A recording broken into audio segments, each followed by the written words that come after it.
হ্যাঁ, এইটা হচ্ছে যে অন্যান্য যে আপনার ইন্ডেক্স ফিঙ্গারের কাছাকাছি যখন আঙ্গুলটা আপনি একই ডিরেকশনে নিয়ে যাচ্ছেন সেটা হচ্ছে অ্যাডাকশন, এবং ইন্ডেক্স ফিঙ্গার থেকে যখন আঙ্গুলটা দূরে নিয়ে যাচ্ছেন সেটা হচ্ছে অ্যাবডাকশন। ঠিক আছে? জি স্যার। এটা যখন পামের দিকে নিয়ে যাচ্ছেন তখন এটা হচ্ছে ফ্লেকশন, আর এটা হচ্ছে ফ্লেকশনের বিপরীত, যেটা এটা যে এক্সটেনশন আছে ফ্লেকশনের বিপরীত, একই ডিরেকশনে বিপরীত দিকে যখন মুভমেন্ট করতেছেন তখন সেটা এক্সটেনশন। ঠিক আছে? জি স্যার।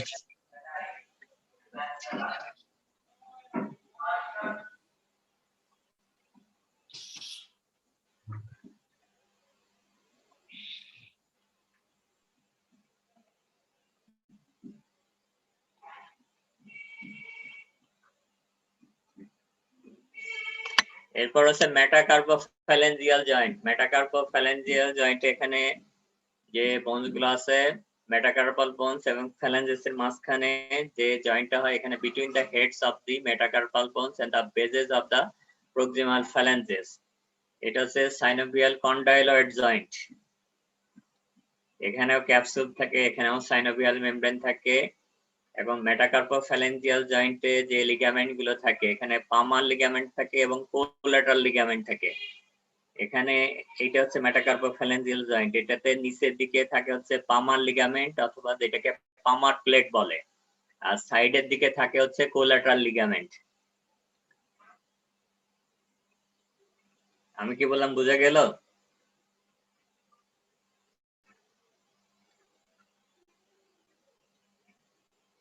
এখানে নিচের দিকে পামার লিগামেন্ট অথবা পামার প্লেট থাকে, আর দুই পাশে থাকে হচ্ছে কোলাটারাল লিগামেন্ট, এবং জয়েন্ট ক্যাপসুল সাইনোভিয়াল মেমব্রেন প্রত্যেকটা জয়েন্টেই থাকে। এখন এখানে উপরের দিকে ডরসাল অ্যাসপেক্টে কোনো লিগামেন্ট থাকে না এখানে।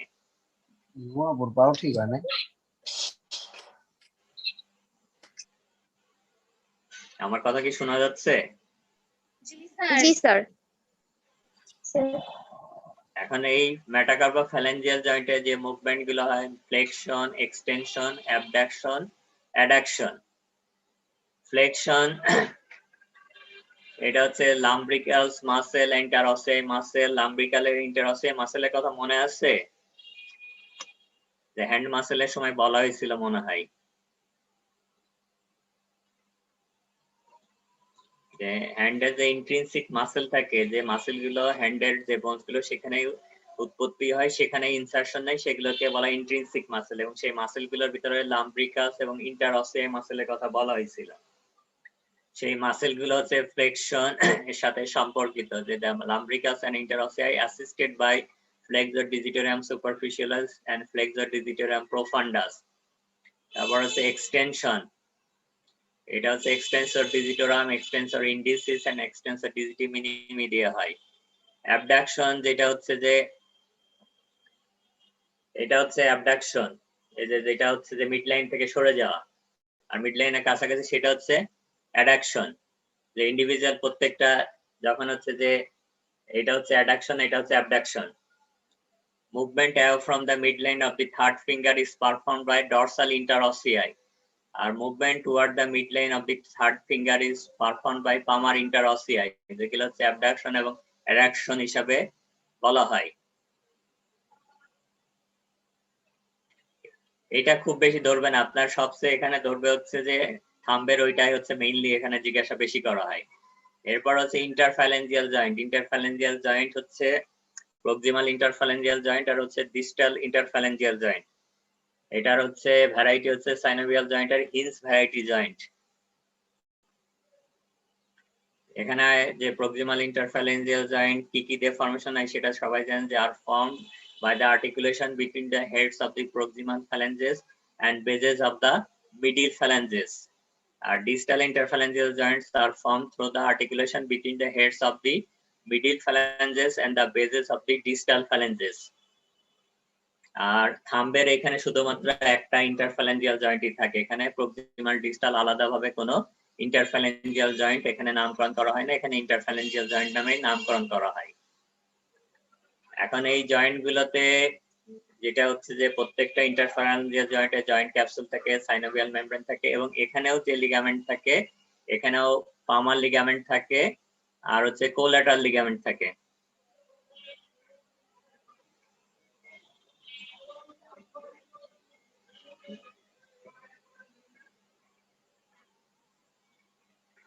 এখানেও মাঝখানে নিচের দিকে পামার সারফেসের দিকে পামার লিগামেন্ট থাকে, যেটাকে পামার প্লেট বলা হয়, আর দুই পাশে থাকে হচ্ছে কোল্যাটারাল লিগামেন্ট। এবং এই জয়েন্ট গুলোতে প্রক্সিমাল এবং ডিস্টাল ইন্টারফারেন্সিয়াল জয়েন্টেও যে মুভমেন্টটা হয় সেটা হচ্ছে ফ্লেকশন এবং extension. The flexion by the flexor digitorum superficialis and flexor digitorum profundus, and extension হচ্ছে extensor digitorium, extensor indicis and extensor digiti minimi. এখন এখানে ফিঙ্গারের কিছু ডিফর্মিটি কথা লেখা আছে, যে বিভিন্ন রোগের কারণে, ট্রমার কারণে এই জয়েন্টের ডিফর্মিটি হতে পারে। যে হ্যান্ডের যে জয়েন্ট আছে, বিশেষত ইন্টারফ্যালেঞ্জিয়াল জয়েন্ট, মেটাকার্পোফ্যালেঞ্জিয়াল জয়েন্ট, এখানে কিছু ডিফর্মিটি তৈরি হয়। সেই ডিফর্মিটি গুলোর কয়েকটা নাম এখানে লেখা আছে, যেগুলো কমনলি দেখা যায়। এখানে আঙ্গুলের ডিফর্মিটির ভিতরে এখানে আছে একটা হচ্ছে বাটনারি ডিফর্মিটি অথবা বাটন হোল ডিফর্মিটি, এটাকে বলা হয়। এখানে প্রক্সিমাল যে ইন্টারফ্যালেঞ্জিয়াল জয়েন্ট আছে সেটা ফ্লেকশন ডিফর্মিটি ডেভেলপ করে, এটাকে বলা হয় বাটনারি ডিফর্মিটি অথবা বাটন হোল ডিফর্মিটি। এইটা রিউমাটয়েড আর্থ্রাইটিস নামে একটা আর্থ্রাইটিস অনেকেরই হয়। সেই আর্থ্রাইটিসের অনেক ক্ষেত্রে যে বিভিন্ন জয়েন্টে ডিফর্মিটি ডেভেলপ করে, সেইটার ক্ষেত্রে অনেক রিউমাটয়েড আর্থ্রাইটিস পেশেন্টরা এইরকম ডিফর্মিটি নিয়ে চিকিৎসার জন্য আসে। তারপর এটা হচ্ছে সোয়ান নেক ডিফর্মিটি। এটা হচ্ছে ডিস্টাল ইন্টারফ্যালেঞ্জিয়াল জয়েন্টটা হচ্ছে ফ্লেকশন ডিফর্মিটি হয়, এটা নাম হচ্ছে সোয়ান নেক ডিফর্মিটি। এটাও রিউমাটয়েড আর্থ্রাইটিস পেশেন্টে হয়। তারপরে এখানে আছে একটা আছে ম্যালেট ফিঙ্গার। এই ম্যালেট ফিঙ্গার সাধারণত ট্রমার কারণে হয়। ট্রমার কারণে যে ডিস্টাল ইন্টারফ্যালেঞ্জিয়াল জয়েন্টের যে লিগামেন্টটা সাপোর্ট থাকে, যে ক্যাপসুল থাকে, সেটা যদি ক্ষতিগ্রস্ত হয় তাহলে ম্যালেট ফিঙ্গার ডেভেলপ করে, যেটাতে দেখা যায় যে এটাতে ফ্লেকশন, আঙ্গুলটা ফ্লেকশন করা যায় এবং প্যাসিভলি এটাকে এক্সটেনশন করা যায়, কিন্তু দেখা যায় যে আবার আনসাপোর্টেড হলে এটা আবার ফ্লেকশন অবস্থায় চলে আসে। কিন্তু এইখানে যে ডিফর্মিটি আছে এইগুলো সাধারণত ফিক্সড ডিফর্মিটি হয়। সোয়ান নেক ডিফর্মিটি এবং বাটনারি ডিফর্মিটি এগুলো আছে ফিক্সড ডিফর্মিটি, কিন্তু এটা ফিক্সড ডিফর্মিটি না। ক্লিয়ার? স্যার ফিক্স ডিফর্মিটি না, এটা মানে বুঝিনি। ফিক্স মানে এটা হচ্ছে যে আপনি যে এই রিউমাটয়েড আর্থ্রাইটিসের কারণে ওখানে জয়েন্টের যে পরিবর্তন হয়, জয়েন্টের লিগামেন্ট এবং অন্যান্য যে সাপোর্টিভ স্ট্রাকচারের পরিবর্তন হয়, সেটার কারণে এই ডিফর্মিটিটা পার্মানেন্ট ডিফর্মিটি হয়ে যায়, এখানে কোনো মুভমেন্ট হয় না, এটা সব সময় একই পজিশনে ফিক্স থাকে। Okay sir. আর ম্যালেট ফিঙ্গার হচ্ছে ডিফারেন্স হচ্ছে এটা সাধারণত ট্রমার কারণে হয় এবং ছোটখাটো আঘাতের কারণেও এটা অনেক সময় হয়ে যায়, যেটাতে দেখা যায় যে এখানে লিগামেন্টাস সাপোর্টটা দুর্বল হয়ে যাওয়ার কারণে অথবা লিগামেন্ট ইনজুরি, ক্যাপসুল ইনজুরি হওয়ার কারণে ডিফর্মিটিটা হয়। এই ডিফর্মিটিটা হলে আঙ্গুলের যে ডিস্টাল ইন্টারফ্যালেঞ্জিয়াল জয়েন্ট ওখানে ফ্লেকশন থাকবে, কিন্তু এই আপনি হাত দিলে কিন্তু এই ডিফর্মিটিটা এইটাকে আঙ্গুলটাকে আবার এক্সটেনশন করতে পারবেন, ওটা ফিক্স থাকে না।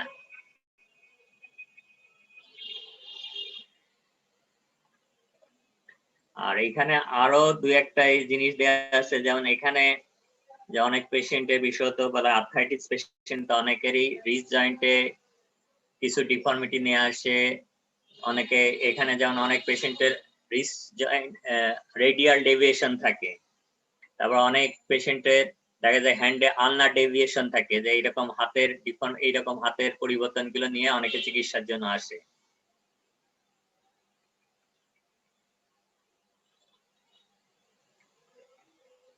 রেডিয়াল ডেভিয়েশন আর আলনার ডেভিয়েশন নিয়ে কোনো, যে যদি ডিফর্মিটিটা আলনার সাইডে থাকে, অ্যাঙ্গুলেশনটা আলনার সাইডের দিকে তৈরি হয়, তখন সেটা হচ্ছে আলনার ডেভিয়েশন। রেডিয়াল সাইডের দিকে হলে সেটা রেডিয়াল ডেভিয়েশন বলে। এবং এই ধরনের কন্ডিশন সাধারণত আর্থ্রাইটিস পেশেন্টরা এই ধরনের সমস্যাগুলো নিয়ে আসে।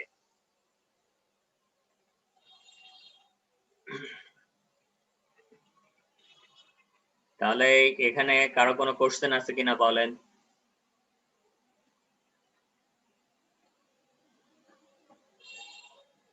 No, sir.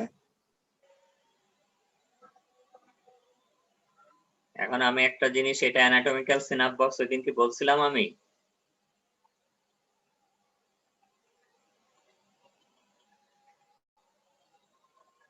আমি কি অ্যানাটমিক্যাল সিনাপ বক্স পড়াইছিলাম আপনাদেরকে? No sir. আমি শুনতে পাচ্ছি না, পড়াইছিলাম না পড়াইনি? পড়ানো হয়নি এটা। পড়ানো হয়নি, এটা পরীক্ষাতে শর্ট নোট হিসেবে অনেক সময় আসে এবং পরীক্ষাতে ভাইভাতে জিজ্ঞাসা করে। অ্যানাটমিক্যাল সিনাপ বক্স এটা হচ্ছে, এখানে আপনারা দেখেন যে প্রত্যেকের থাম্বের প্রক্সিমাল পার্টে একটা ডিপ্রেশন থাকে, আপনার দেখা যাচ্ছে কিনা এখানে, এখানে প্রত্যেকেই হাত দিয়ে দেয়। ওখানে যাদের বলা হয় যে অনেক বেশি যাদের ওজন থাকে তাদের ক্ষেত্রে অনেক সময় এই ডিপ্রেশনটা অনেক ভালোভাবে দেখা যায় না, আদারওয়াইজ সবার ক্ষেত্রে কিন্তু এই ডিপ্রেশনটা দেখা যায় যে এই থাম্বের বেজের দিকে, থার্মের উপরের দিকে এখানে একটা ডিপ্রেশন থাকে, ট্রায়াঙ্গুলার ডিপ্রেশন, যেটা আরেকটা নাম আছে রেডিয়াল ফসা। এখানে এইটা হচ্ছে অ্যানাটমিক্যাল সিনাপ বক্স। এখন এখানে নামকরণটা করা হয় যে অ্যানাটমিক্যাল সিনাপ বক্স। এটা হচ্ছে সিনাপ হচ্ছে যে আপনার হচ্ছে অনেকে আছে আগের দিনে এই জিনিসটা অনেকে বেশি করতো, কিন্তু ইদানিং কালে করে যে গ্রাউন্ড টোবাকো, যে অনেক টোবাকো যেটা আছে তামাক জাতীয় জিনিস, এখানে রেখে তারা এই ধোঁয়াটা অথবা গন্ধটা নেয়, এবং এটা এই প্রসেসটা হচ্ছে স্নাপ বলে। এই জন্য এইটার নাম হচ্ছে অ্যানাটমিক্যাল সিনাপ বক্স। আমি কি বললাম বোঝা গেল? স্যার আরেকবার স্যার। এটা তো সবাই দেখে যে থাম্বের এই জায়গায় দেখেন, সবাই হাত করলেই দেখতে পারবেন এই সিনাপ বক্স। থাম্বের উপরের দিকে এই ট্রায়াঙ্গুলার এই ডিপ্রেশন এরিয়া থাকে, এবং এটা অ্যানাটমিক্যাল সিনাপ বক্স। এটা নামকরণটা করাই সিনাপ, এই শব্দটা হচ্ছে যে গ্রাউন্ড টোবাকো স্নাপিং করা, যে অনেকেই আছে নেশা করার জন্য টোবাকো জাতীয় বিভিন্ন প্রোডাক্ট গ্রহণ করে। সেটা টোবাকো গ্রহণের তো বিভিন্ন যে পদ্ধতিগুলো আছে, কেউ সিগারেট খাচ্ছে, কেউ বিড়ি খাচ্ছে, কেউ হুক্কা খাচ্ছে। আবার যে ভারতীয় উপমহাদেশের একটা বড় অংশ মানুষ কিন্তু আগের দিনে এবং এখনো বেশ কিছু এরিয়াতে দেখা যায় যে অনেকের টোবাকো গুলো থেকে টোবাকো দিয়ে নেশা করার জন্য তারা হচ্ছে টোবাকোটাকে মানে অ্যানাটমিক্যাল সিনাপ বক্সে নিয়ে তারপরে এরকম নিঃশ্বাস নেয়। এই জন্য এটার নাম হচ্ছে অ্যানাটমিক্যাল সিনাপ বক্স। বুঝা গেল?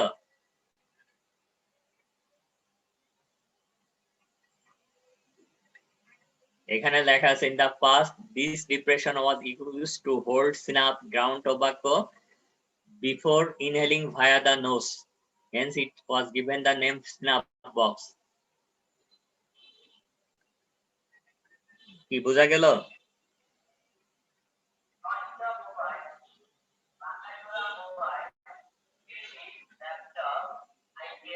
আপনারা কি শুনতে পাচ্ছেন?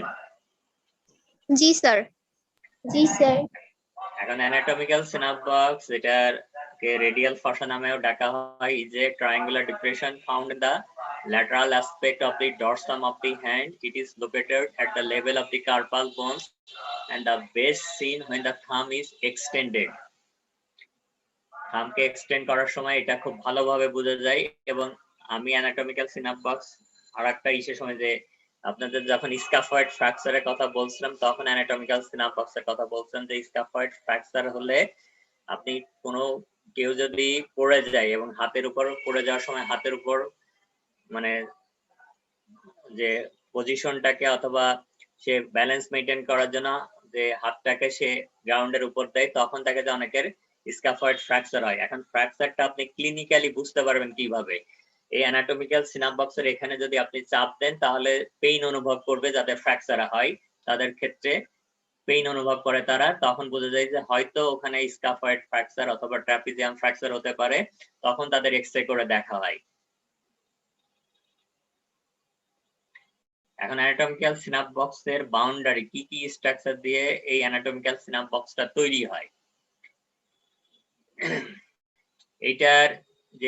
এইটা এখানে যে টেন্ডনটা দেখা যাচ্ছে এটা সবার হাতে দেখতে পারবেন, এখানে যে টেন্ডনটা দেখা যাচ্ছে সেই টেন্ডনটার নাম হচ্ছে এক্সটেন্সর পলিসিস লঙ্গাস।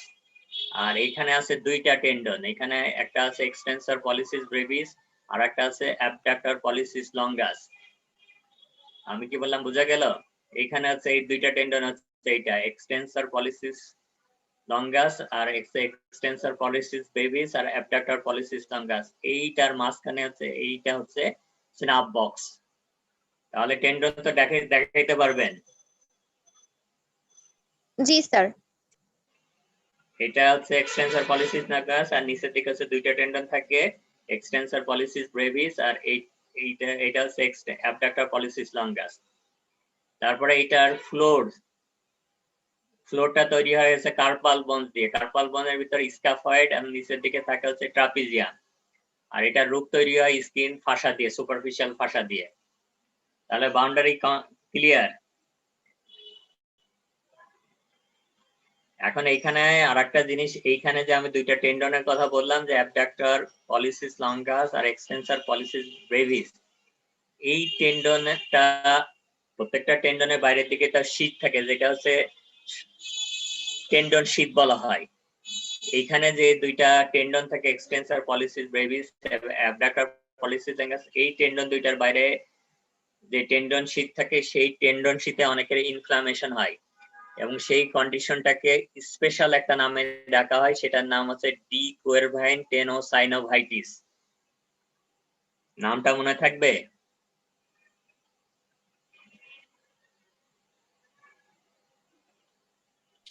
স্যার 200-400 বার স্যার। পড়লে মনে থাকতে পারে স্যার। হ্যাঁ, এইগুলো মনে থাকবে, এগুলো 1-2 বার, এগুলো ক্লিনিক্যালি তো এগুলো বেশি মনে থাকে। তাহলে এইখানে যেটা হচ্ছে এই দুইটা tendon abductor policies longus extensor policies Brevis, যে টেন্ডন শীট থাকে সেই টেন্ডন শীটটা যখন ইনফ্লামড হয় তখন যে কন্ডিশনটা ডেভেলপ করে সেটাকে ডি কুয়েরভাইন টেনোসাইনোভাইটিস অথবা ডি কুয়েরভাইন সিনড্রোমও বলা হয় এবং এটাকে সংক্ষেপে ডিকিউটি বলা হয়। এবং এইটা অনেকেরই একটা কমন একটা সমস্যা, বিশেষত যারা থাম্বের মুভমেন্ট করতে হয় যে বিভিন্ন অ্যাক্টিভিটিস করার জন্য, তাদের কিন্তু এই সমস্যাটা কমনলি অনেকের হয়, যে যারা মিউজিশিয়ান আছে, যারা হচ্ছে যে কার্পেন্টার আছে, পেইন্টার আছে, তারপর হচ্ছে যে যারা হাউস হোল্ড অ্যাক্টিভিটি গুলো করে, যারা হচ্ছে মা হয়, তাদের কিন্তু এই ধরনের সমস্যাগুলো দেখা যায় এবং তাদেরকে অনেকেই আছে যে এই ধরনের সমস্যা নিয়ে ডিকিউটি নিয়ে সিআরপিতে চিকিৎসা নিতে আসে। তাদেরকে অনেক সময় এই কন্ডিশনটাকে ট্রিটমেন্ট করার জন্য রেস্টিং স্প্রিন্ট দেওয়া হয়, ওষুধ দেওয়া হয়, বিভিন্ন ধরনের থেরাপিউটিক ইন্টারভেনশন দেওয়া হয় এবং অনেক ক্ষেত্রে এখানে ইন্ট্রা-আর্টিকুলার ইনজেকশনও দেওয়া হয়। জয়েন্টের যে ক্যাপসুল যে শীটটা থাকে সেখানে স্টেরয়েড ইনজেকশন দেওয়া হয়। এখন এই অ্যানাটমিক্যাল সিনাপ বক্সে কি কি কন্টেন্ট থাকে? এখানে কন্টেন্টের ভিতরে রেডিয়াল নার্ভ থাকে, রেডিয়াল আর্টারি থাকে, সেফালিক ভেইন থাকে। জাস্ট এগুলোর নাম মনে রাখলেই হবে। এখানে যে কোনটা কিভাবে আছে এগুলো মনে রাখা যায়। তবে এখানে একটা জিনিস আছে যে আপনার রেডিয়াল পাস আমরা তো এখানে দেখি রেডিয়াস বোনসের পাশে, এই রেডিয়াল আর্টারি পাস কিন্তু আপনি অ্যানাটমিক্যাল সিনাপ বক্সের এখানে চাপ দিলেও কিন্তু রেডিয়াল পাস পাবেন। আমি কি বললাম বুঝা গেল? না স্যার, বুঝলাম না। আমরা তো রেডিয়াল পাসটা দেখে হচ্ছে এখানে, আমার কি হাত দেখা যাচ্ছে? স্যার অনেক উপরে, হাত আপনার অনেক উপরে চলে গেছে স্যার, মাথার ওই এখন জায়গায় দেখা যায়? দেখা যায় না। হ্যাঁ, আমরা তো রেডিয়াল পাস এখানে দেখি, রেডিয়াসের ডিস্টাল এন্ডে ওখানে দেখি রেডিয়াল পাস, কিন্তু রেডিয়াল আর্টারিটা রিজ জয়েন্টের এখানে ক্রস করে ডরসাল সাইডে চলে আসে। ডরসাল সাইডে এটা অ্যানাটমিক্যাল সিনাপ বক্সে চলে আসে, এইজন্য আপনি রেডিয়াল আর্টারির এখানেও কিন্তু পালস পাবেন। এখন দেখা যায়? হ্যাঁ স্যার দেখা যাচ্ছে, আরেকবার বলেন স্যার।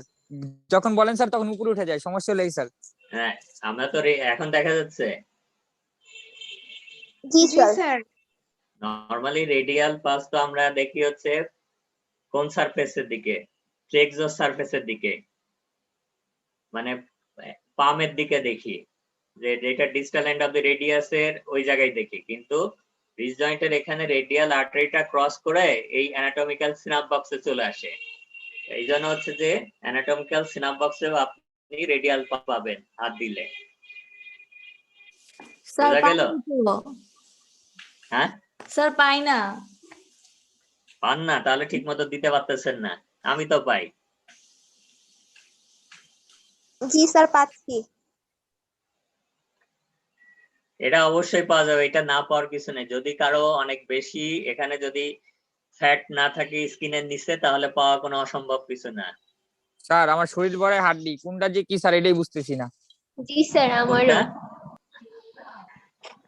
স্যার যারা আর বেশি আমার চিকন সারা ওরা শরীরে বুঝতেই মাংসই পারতেছে নাই না। স্যার, আমার সারা শরীর ভরে হাড্ডি, কোনটা যে কি বুঝতেছি না, সবগুলাই হাড্ডি, মাংস কই পাই? মাংস তো আছে, মাংস না থাকলে আপনি চলাফেরা করেন কিভাবে? শুধু হাড্ডি দিয়ে কি চলাফেরা করা ওই যাবে? তো স্যার ওই তো স্যার একদম হালকা পরিমাণ 2-1 কেজি হইতে পারে। কত কেজি ওজন আপনার? স্যার 52। হাইট কত আপনার? হাইট স্যার মনে না, অ্যাকচুয়ালি 5'8" হবে অথবা 5'9". 52 একেবারে এই বয়ে মানে কম আছে, কিন্তু এটা নিয়ে এত হতাশ হওয়ার কিছু নেই, কারণ এক সময় যখন আসবে তখন হচ্ছে যদি দেখবেন যে ওজনটাকে আর নিয়ন্ত্রণই করতে পারতেন না, তখন মনে হবে যে আগের ওজনই ভালো ছিল। স্যার কোনো সাজেশন এরকম কেমনে হলে হইতে পারে স্যার, মোটা হওয়ার কোনো ব্যবস্থা স্যার, আপনার অ্যানাটমিক্যাল? জেনেটিক্যালি আপনার ফ্যামিলিতে কি সবার স্বাস্থ্য অনেক হ্যাংলা পাতলা নাকি? না স্যার, সবাই আলহামদুলিল্লাহ সবাই ভালো, খালি আমি শুকনো। তাহলে আপনার চিন্তা করার কিছু নেই। আপনার যেটা হচ্ছে যে যখন কর্মজীবনে যাবেন আরেকটু ওই বাড়তে থাকবে, তখন দেখবেন যে এমনি হয়ে যাবে, তখন আর আপনার কিছু চিন্তা করা, তখন অনেক সময় আবার কমানোর চিন্তা করতে হবে। Thank you sir. আমার হাইট, আমি বলি যে আমার হাইট হচ্ছে 5 ফুট 7 ইঞ্চি। আমি যখন মানে এমবিবিএস পাশ করি তখন আমার ওজন ছিল 47 কেজি, আর এখন হচ্ছে 67 কেজি। স্যার শুধু 20 শুধু কেজি বেড়ে গেছে। হ্যাঁ, শুধু শুধু স্যার এই যে বন্স কেনার কি দরকার ছিল স্যার? কি বলেন? স্যার শুধু শুধু বন্স, আমাদের ওই যে বন্স কিনলাম না স্যার, শুধু শুধু কিনলাম, সারা শরীরে হাড্ডি এমনি দেখা যায়, গোনা যায় স্যার, বন্স শুধু শুধু কিনছি। হ্যাঁ, গোনা যায়, কিন্তু বোনসের আমাদের যে বলতো সারফেস, হ্যাঁ, আমাদের বলতো বোনস আপনার, কিনছিস কেন, তোরা শরীর ভরে তো বোনস। হ্যাঁ কিন্তু আপনার বোনসের ভিতরের দিকে সারফেস বর্ডার তো আর বোঝা যাবে না, বাইরের গুলো নাই বোঝা গেল। স্যার এখনো কই বুঝতেছি স্যার, সব অনলাইনে দেখি, ছবি দেখি স্যার, কিচ্ছু বুঝি না। End of the day practically বুঝি না স্যার, এই যে ছবিতে খালি ধারণাই নিচ্ছি। এখন ছবিও যদি কয়েকবার দেখেন তাহলে, কারণ প্র্যাকটিক্যালিও যে সবকিছু যদি আগে না এগুলো আইডিয়া থাকে তাহলে তো প্র্যাকটিক্যালও তখন বুঝতে পারেন, দুইটা সমন্বয় করলেই তখন ভালো বোঝা যাবে। কিন্তু এখানে যেমন আপনি অনেক যে মাংসপেশির কথা বলা হচ্ছে সেগুলো তো আপনি প্র্যাকটিক্যালও দেখতে পারবেন না, কারণ এখানে যে বডি আছে, যে স্পেসিমেন আছে, সেখানে সবকিছু কিন্তু নেইও। আপনি হয়তো এই যে জয়েন্ট গুলো এগুলো দেখতে পারবেন খুব ভালোভাবে, জয়েন্টের মুভমেন্ট গুলো এগুলো এই করতে, কিন্তু অনেক কিছু হচ্ছে যে এখানেও যে প্র্যাকটিক্যালি সবকিছু আছে সেটাও কিন্তু না।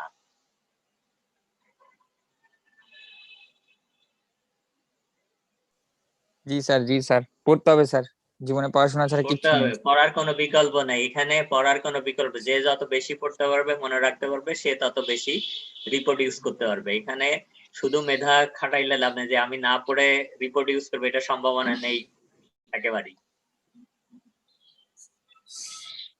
স্যার প্র্যাকটিক্যাল ছাড়া সামনাসামনি দেখানো ছাড়া স্যার বোঝা যায় না ভালো মতো।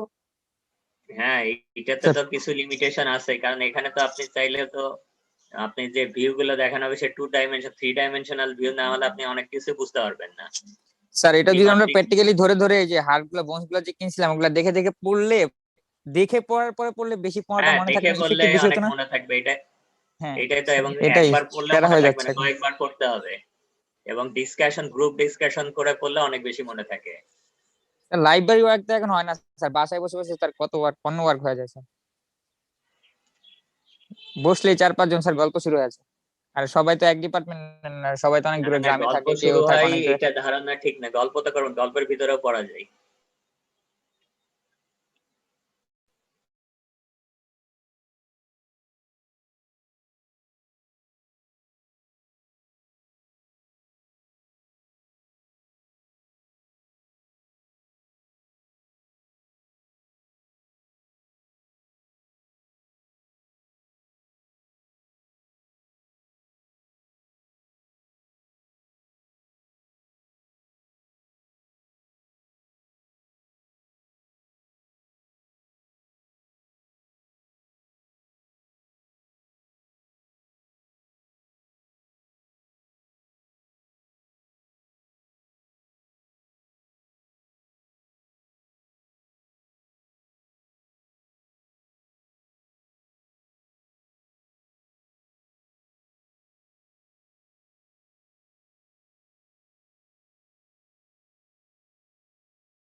পরের টপিক এখন হয়তো খুব বেশি জাস্ট আমি যে লোয়ার লিম্বের অথবা লোয়ার এক্সট্রিমিটি যে জয়েন্ট গুলো আছে যেগুলো আপনাদেরকে পড়ানো হবে সেটার আগে সংক্ষিপ্ত একটা ধারণা দিই, তারপর ডেসক্রিপশন হয়তো এই ক্লাসে পড়ানো যাবে না, সেটা হচ্ছে নেক্সট ক্লাস থেকে পড়াতে হবে। এখন লোয়ার এক্সট্রিমিটি অথবা লোয়ার লিম্বসে যে জয়েন্ট গুলো আছে সেটা মোটামুটি সবাই জানে। এখানে হিপ জয়েন্ট আছে, এখানে নি জয়েন্ট আছে, এখানে অ্যাঙ্কেল জয়েন্ট আছে, ইন্টারটার্সাল জয়েন্ট আছে, টার্সো মেটাটার্সাল জয়েন্ট আছে, মেটাটার্সো ফ্যালেঞ্জিয়াল জয়েন্ট আছে, ইন্টারফ্যালেঞ্জিয়াল জয়েন্ট আছে।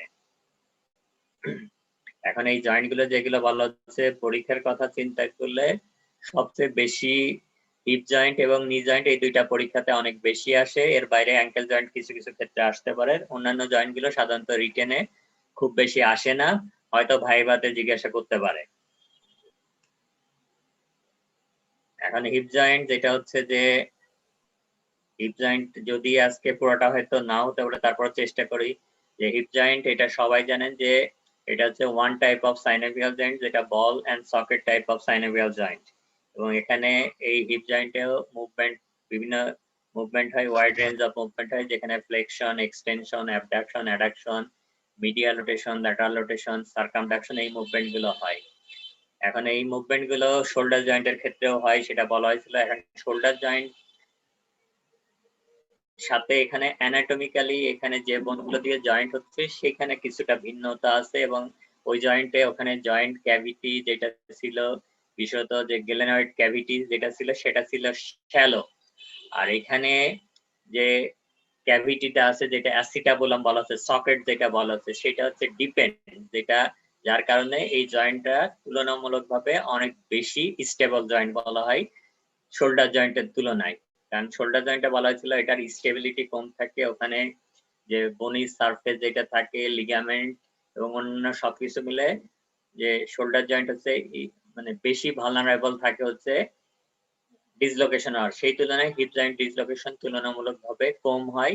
এটা কনজেনিটালি অনেকের হিপ জয়েন্ট ডিসলোকেশন থাকে, আবার জন্মের পরে বিভিন্ন কারণে, ট্রমার কারণে অথবা বিভিন্ন কন্ডিশনের কারণে অনেক সময় হিপ জয়েন্ট ডিসলোকেশন হতে পারে, তবে সেই পার্সেন্টেজটা তুলনামূলকভাবে কম বলা হয়। The hip joint is a synovial joint which is a ball and socket type that is located between the hip bones, acetabulum and head part of the femur. তাহলে এখানে দুইটা জিনিস, একটা হচ্ছে ফিমারের হেড যেটা বল, আর হিপ বোনের অ্যাসিটাবুলাম যেটা হচ্ছে socket. This is considered as the biggest ball and socket joint in the body. এটা হচ্ছে বল আর এটা হচ্ছে সকেট। এখন এখানে যে ছবিটা যদিও খুব ভালো ক্লিয়ার না, এখানে যে ফিমারের যে হেড আছে এবং এইটা আছে অ্যাসিটাবুলাম। এখানে অ্যাসিটাবুলামের আবার কতগুলো অংশ আছে। এখন পুরা যে আর্টিকুলেশনটা পুরা অ্যাসিটাবুলামের সাথে কিন্তু হয় না হেডের। এখানে এই অংশটার নাম হচ্ছে lunate surface of the acetabulum, যে অংশের হচ্ছে যে ফিমারের হেডটার আর্টিকুলেশন হয় হচ্ছে এই অংশে, এবং এখানে হাইলিন কার্টিলেজ দিয়ে এটা কাভার থাকে। এখানে আর্টিকুলার যে কার্টিলেজ থাকে সেটা হচ্ছে হাইলিন কার্টিলেজ দিয়ে এই অংশটা কাভার থাকে, এবং এই অংশের সাথেই হচ্ছে ফিমারের হেডটা কন্ট্যাক্টে আসে। এবং এই অ্যাসিটাবুলামের মার্জিনে থাকে হচ্ছে অ্যাসিটাবুলার ল্যাব্রাম, যেটা হচ্ছে ওয়ান কাইন্ড অফ ফাইব্রোকার্টিলেজ, যেটা গ্যালেনয়েড ক্যাভিটিতে ছিল হচ্ছে গ্যালেনয়েডাল ল্যাব্রাম নামে যেটা ছিল, এটা এখানে থাকে হচ্ছে অ্যাসিটাবুলার ল্যাব্রাম। আর এইখানে যেখানে আর্টিকুলার কোনো কার্টিলেজ থাকে না অ্যাসিটাবুলামে, সেই অংশটা হচ্ছে একেবারে সেন্টার পয়েন্টের দিকে ভিতরের দিকে থাকে, যেটা নাম হচ্ছে অ্যাসিটাবুলার ফসা। আর নিচের দিকে এখানে একটা নস থাকে, ফাঁকা থাকে, এখানে একটা খাজের মতো থাকে, যেটাকে বলা হয় অ্যাসিটাবুলার নস, যেটা একটা লিগামেন্ট দিয়ে এটা একটা অ্যাসিটাবুলার ফোরামেন অথবা ক্যানালে কনভার্ট হয়, যেটার নাম হচ্ছে ট্রান্সভার্স লিগামেন্ট অফ অ্যাসিটাবুলাম। সেটা দিয়ে অ্যাসিটাবুলার ফোরামেনে কনভার্ট হয়, যেটা দিয়ে হচ্ছে যে স্ট্রাকচার গুলো হচ্ছে নিচের দিকে যে অবটুরেটর ফোরামেন থাকে সেটার সাথে এটা কমিউনিকেশন হয়। আমি কি বললাম বোঝা গেল?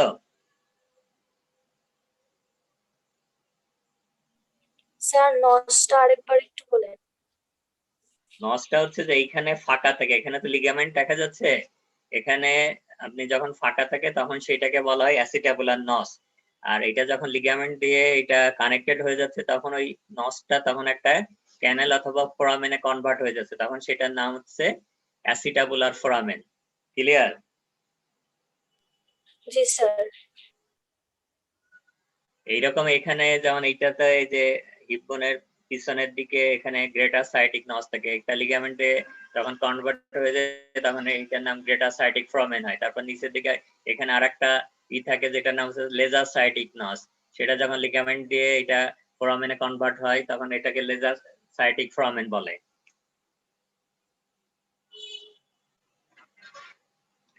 এখন এইখানে আরেকটা জিনিস দেখেন যেটা পরে এখানে দেখেন হচ্ছে যে এই হেডের ফিমারের হেডের এইখানে একটা জিনিস দেখা যাচ্ছে। ফিমারের হেডের এইখানে কিন্তু একবার পুরোপুরি বলা হয় যে মানে সলিড কোনো স্ট্রাকচার নাই, এখানে মাঝখানে সেন্টার পয়েন্টে এখানে একটা লিগামেন্ট থাকে, যে লিগামেন্টের নাম হচ্ছে লিগামেন্টাম টেরিস অথবা ligament of the head of the femur অথবা round ligament of the head of the femur নামে যেটা পরিচিত।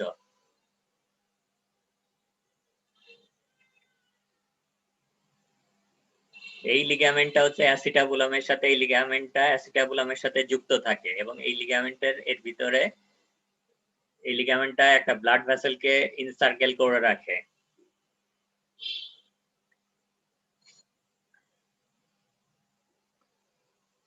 এইখানে ওই যে আপনি যেটা এটা হচ্ছে যে অ্যাসিটাবুলার যেটা নস, এইটা হচ্ছে অ্যাসিটাবুলার নস।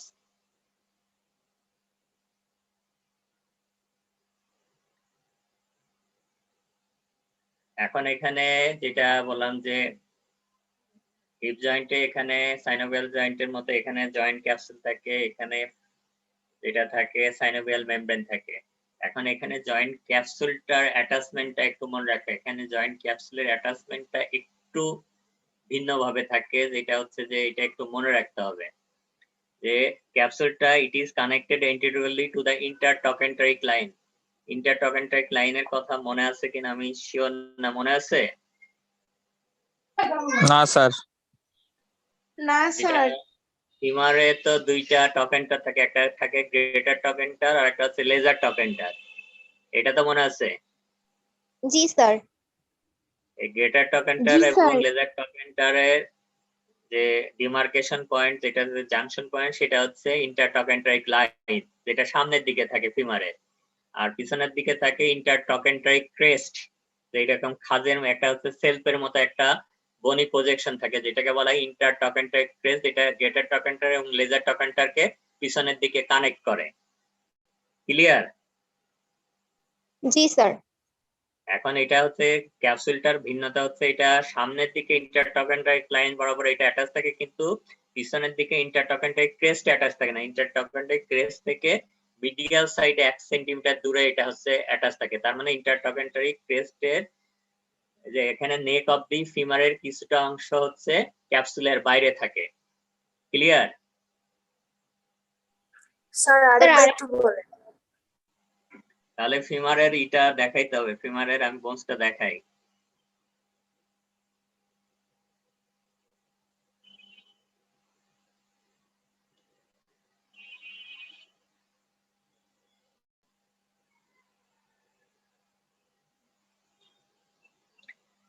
এইটা হচ্ছে ইন্টারটকেন্টারিক লাইন, এটা হচ্ছে গ্রেটার টকেন্টার, এটা লেজার টকেন্টার, এটা হচ্ছে ইন্টারটকেন্টারিক লাইন। এখানে সামনের দিকে ক্যাপসুলটা এখানে লাগানো থাকে, কিন্তু এইটা হচ্ছে ইন্টারটকেন্টারিক ক্রেস্ট, এইখানে কিন্তু লাগানো থাকে না, এটা সামনের দিকে এইখানে লাগানো থাকে। বুঝা গেল?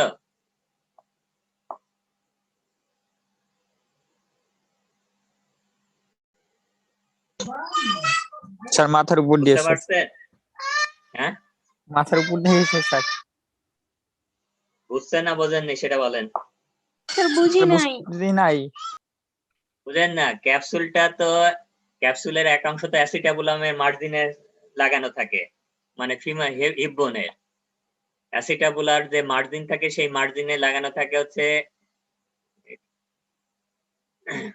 এই যে এই মার্জিনে লাগানো থাকে হচ্ছে হিপ বোনে, আর আর একটা অংশ লাগানো থাকে হচ্ছে এই ফিমারের সামনের দিকে, এইখানে লাগানো থাকে হচ্ছে ইন্টারটকেন্টারিক লাইন বরাবর ক্যাপসুলটা অ্যাটাচ থাকে। আর পিছনের দিকে এইটা হচ্ছে ইন্টারটকেন্ডের ক্রেস্ট অ্যাটাচ থাকে না, এটা হচ্ছে সামনের দিকে ইন্টারটকেন্ডের ক্রেস্ট থেকে 1 সেন্টিমিটার মিডিয়ালি অ্যাটাচ থাকে। বোঝা গেল? জি স্যার। তার মানে মিডিয়াল সাইডে মানে পোস্টেরিয়র সাইডে ফিমারের নেকটা কিছুটা ক্যাপসুলের বাইরের দিকে থাকে। নরমালি হচ্ছে যে বেশিরভাগ নেক অফ দি ফিমার হেড এইটা পুরোটাই হচ্ছে ইন্ট্রা ক্যাপসুলার, মানে ক্যাপসুলের ভিতরে থাকে। শুধুমাত্র পোস্টেরিয়র সাইডের দিকে কিছুটা অংশ, নেকের কিছুটা অংশ হচ্ছে ক্যাপসুলের বাইরে থাকে, এক্সট্রা ক্যাপসুলার পার্ট বলা হয়।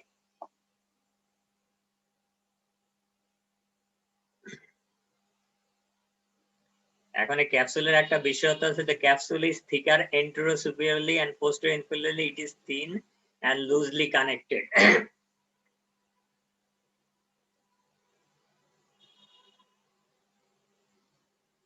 এখন এই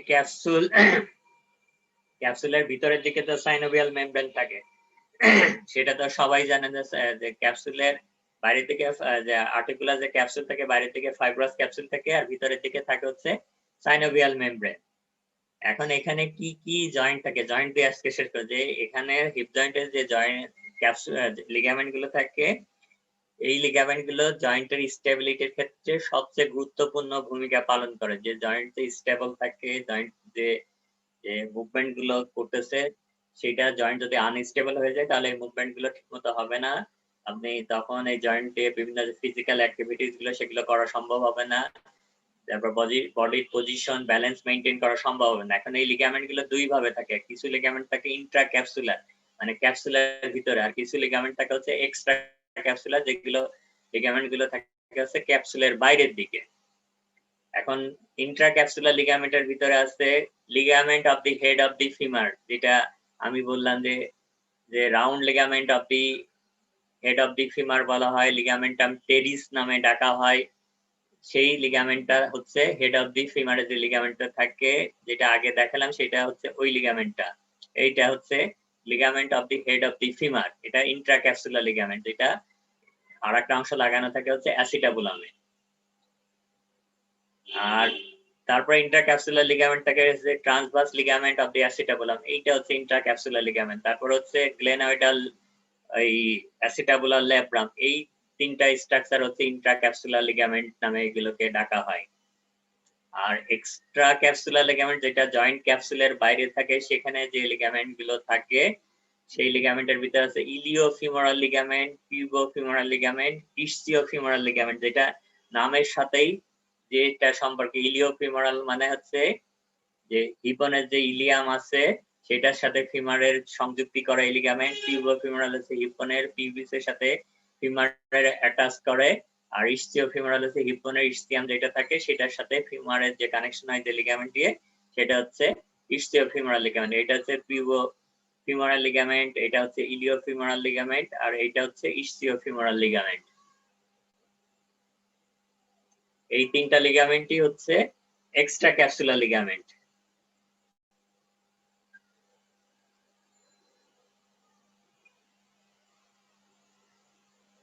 আজকে এই পর্যন্ত কারো কোনো কোশ্চেন আছে কিনা বলেন?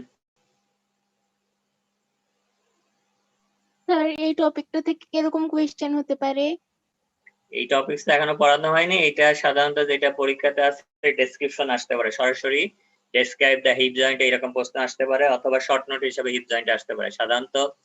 আবার কিছু কিছু ক্ষেত্রে যেটা আছে যে যে হিপ জয়েন্টের যে মুভমেন্ট গুলো হয় সেই মুভমেন্ট গুলো কি কি মাসল দিয়ে হয়, এখানে তো অনেকগুলো মাসল আছে, ওখানে স্পেসিফিক ভাবে অনেক সময় উল্লেখ করে দেয় যে ফ্লেকশন, এক্সটেনশন অথবা অ্যাবডাকশন, অ্যাডাকশন, এই যে মুভমেন্ট হয় সেই মাসল গুলো কি কি মাসল দিয়ে হয়, সেই মাসল গুলোর অরিজিন, ইনসারশন, নাপসাতা, এরকম প্রশ্ন আসতে পারে। Sir anatomical snuff box short নোটে আসলে আমরা কি কি আনসার করব? অ্যানাটমিক্যাল সিনাপ বক্স শর্ট নোটে আসলে ডেফিনেশন দিবেন, ওইটা ছবি আঁকাবেন, তারপর কি দিয়ে ফরমেশন অ্যানাটমিক্যাল সিনাপ বক্সের বাউন্ডারি দিবেন, কন্টেন্ট দিবেন, ক্লিনিক্যাল ইম্পর্টেন্স চাইলে সময় থাকলে দিয়ে দেবেন। স্যার শর্ট নোটেও কি ফিঙ্গার দিতে হয়? ফিগার তো আপনি যেই জায়গায় আপনার সুযোগ থাকে সব জায়গায় দিতে হবে। শর্ট নোট বলে তো ফিগার দেওয়া যাবে না এরকম না, শর্ট নোট মানে Yes. আপনি সবকিছুকেই শর্ট করবেন, জিস্ট অংশটা দিবেন, কিন্তু ফিগার যত মানে অ্যাপ্লাই করার সুযোগ থাকবে তত হচ্ছে যে নাম্বার ক্যারি করার সুযোগ বেশি থাকবে, এবং যেটা হচ্ছে যে ফিগার যদি ঠিকমতো দিতে পারেন এটাতে আপনার নলেজটার ডেপথ বোঝা যাবে, আসলে আপনি বুঝে পড়ছেন না না বুঝে পড়ছেন এই জিনিসগুলো তখন বোঝা যায়। যারা খাতা দেখে তাদের এই বিষয় এই ইমপ্রেশনটা খুব ভালো ক্রিয়েট হয় তখন। স্যার আগে কোনো এক্সপিরিয়েন্স নাই তো পরীক্ষাতে, এই জন্য জিজ্ঞেস করলাম স্যার। না, এটা আমি এর আগে বলছি যে আপনার অ্যানাটমিতে অন্য সাবজেক্টে ছবি দেন কি দেন না সেটা না, কিন্তু অ্যানাটমিতে যেখানে যেখানে সেটা উল্লেখ থাকুক আর না থাকুক, যেটাতে সুযোগ আছে সবগুলোতে ছবি দেওয়ার চেষ্টা করবেন। অনেক বেশি না লিখে এই ছবি দিয়া ফ্লো চার্ট করা এগুলো করার চেষ্টা করবেন। যে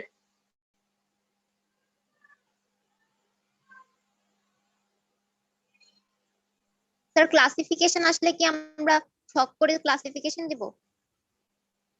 ক্লাসিফিকেশন এখন তো বিভিন্ন রকম আছে, এখন যদি আপনি সলভ করে দিতে পারেন দিতে পারবেন, আবার সবসময় তো অনেক ক্লাসিফিকেশন, যেমন বোনসে যদি স্টেট ফরওয়ার্ড ক্লাসিফিকেশন আছে সেখানে তো শুধু একটা ক্লাসিফিকেশন না, সেখানে অনেকগুলো ক্লাসিফিকেশন আছে, তখন তো সলভ করে দেওয়া একটু কঠিন হবে। যদি দেখা যায় যে সুনির্দিষ্ট, কি বলতেছেন? স্যার পার্থক্য কিভাবে দিব, ছক করে নাকি স্যার নরমালি লিখে দিব? না না, পার্থক্য লেখার সময় ইউজুয়ালি যেটা আপনি পার্থক্য লেখার সময় দুই সাইড বাই সাইড লিখলে আপনার এটা নাম্বার বেশি দেয়, পাশাপাশি লিখবেন। মানে স্যার ছক করে? হ্যাঁ, সলভ করে। জি স্যার। এবং পার্থক্য লেখার সময় ওইটা যে পয়েন্ট একই পাশে লিখবেন একই ধরনের পার্থক্য কিন্তু বিপরীত পাশে, যে ওইখানেও কিন্তু এই জিনিসগুলো খেয়াল রাখতে হয় যে আপনি পার্থক্য লেখার সময় নাম্বারিং করলেন, কিন্তু দেখা গেছে যে ওইটা নাম যে এক পাশে যেটা লিখলেন আর এক পাশে সেটার সামঞ্জস্য রেখে না লিখে অন্যটা লিখলে তখন কিন্তু আবার সমস্যায় পড়বেন।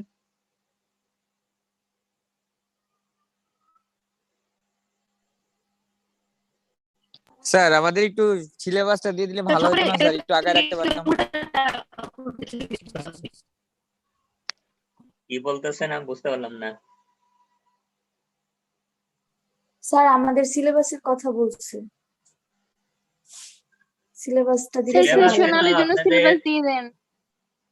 সিলেবাসে যেটা হচ্ছে যে আপনাদের ওই যে বেসিক অ্যানাটমি যেগুলো পড়ানো হয়েছে, সেল, টিস্যু, জয়েন্ট, এগুলো তো আপনার সিলেবাসে আছে।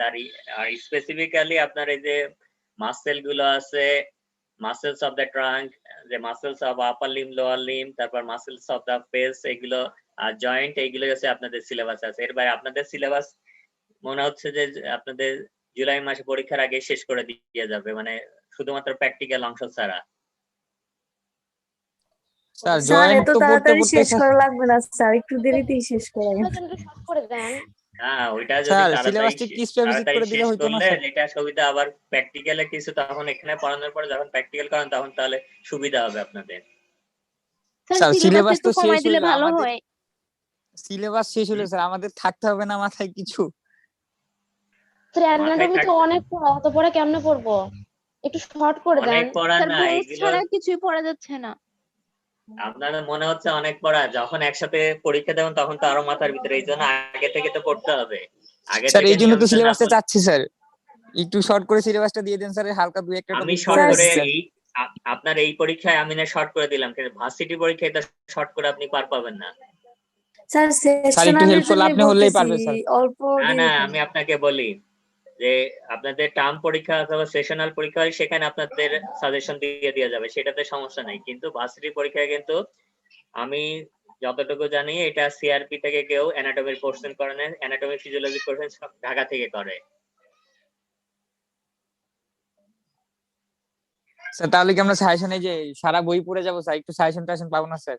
সাজেশন আপনার যেটা হচ্ছে আগের তখন পড়ার সময় আগের পাবো, আগের পড়ে আগের বছরগুলো যে প্রশ্নগুলো আপনাকে দেখতে হবে, আগের বিভিন্ন ইয়ারে যে প্রশ্নগুলো, কারণ এই প্রশ্নগুলো থেকেই ম্যাক্সিমাম অংশ রিপিট হয়।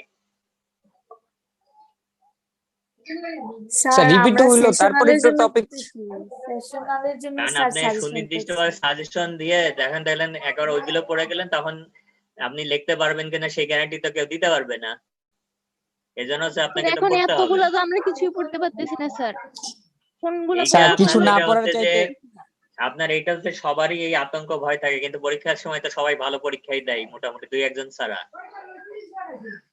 স্যার আমাদের ওই 2-1 জনের কাতারে ফেলেই না হয় একটু দেন। সাজেশন তো আপনি দিতে পারবেন না, আপনি যখন যেটার সাথে সরাসরি অংশ থাকবেন না তখন আপনি সাজেশন দিতে পারেন, কিন্তু সেই সাজেশন থেকে পড়বে কিনা সেই গ্যারান্টি তো দিতে পারবেন না।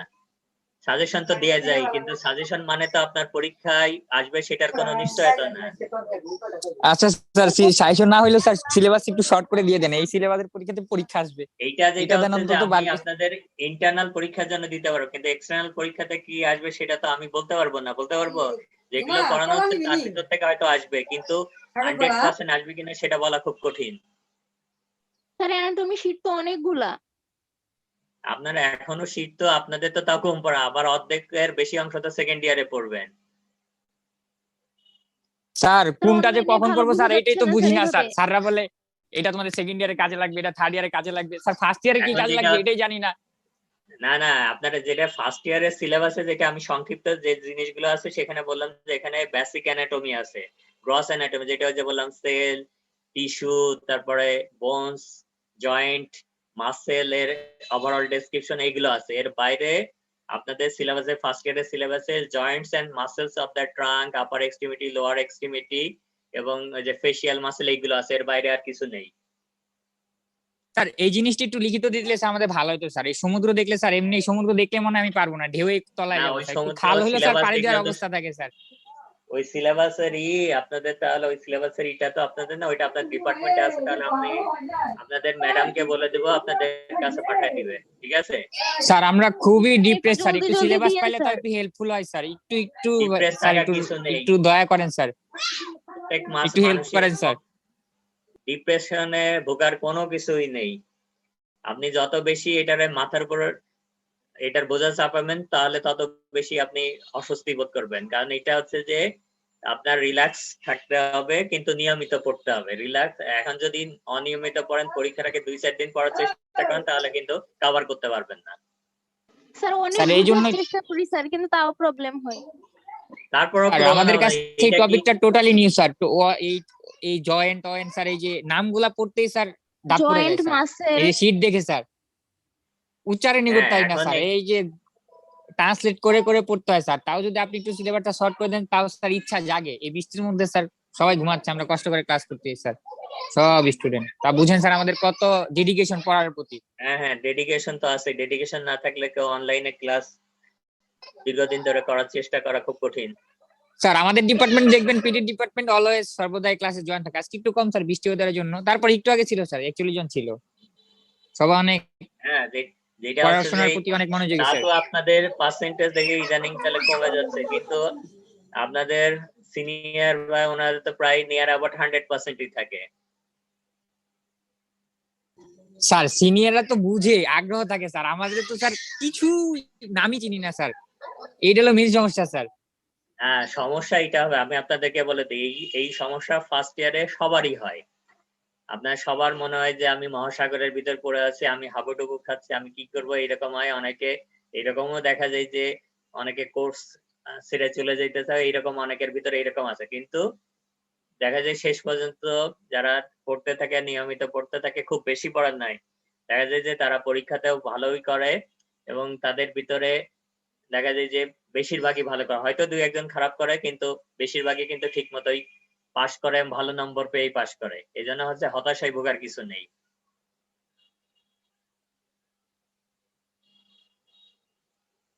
আর আপনাদের সবাই তো সাপোর্টিভ না থাকলে আপনার এই সাবজেক্ট গুলো পাশ করা আসলে কঠিন। যে যদি টিচাররা সাপোর্টিভ না থাকতো তাহলে কিন্তু অনেকের পক্ষেই পাশ করা সম্ভব হতো না।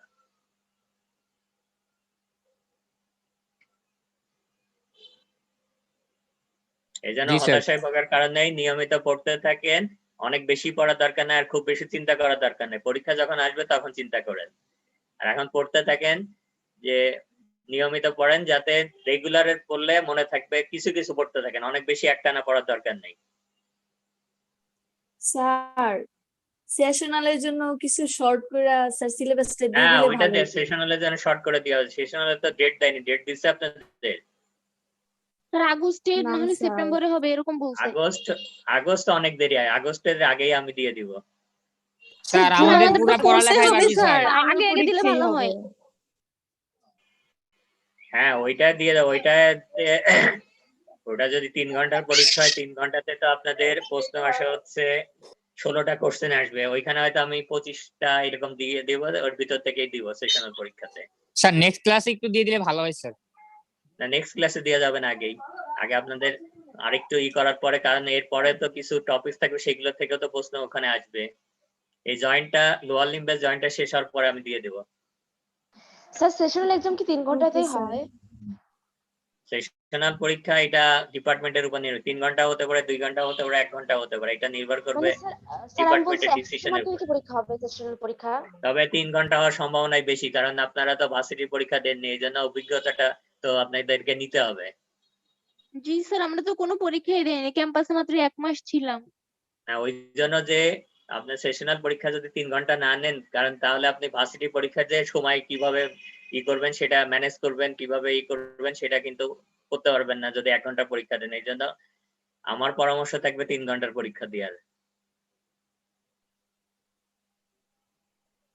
স্যার 3 ঘন্টা লেখার জন্য সাজেশনটা এই যে এরপরে দিয়ে দিয়ে স্যার ভালো হয়।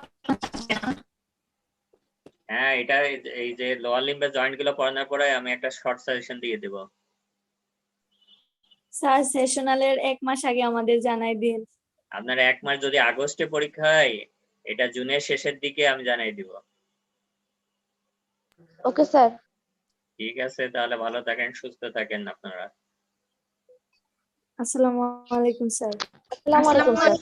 আসসালামু আলাইকুম স্যার। ওয়ালাইকুম আসসালাম।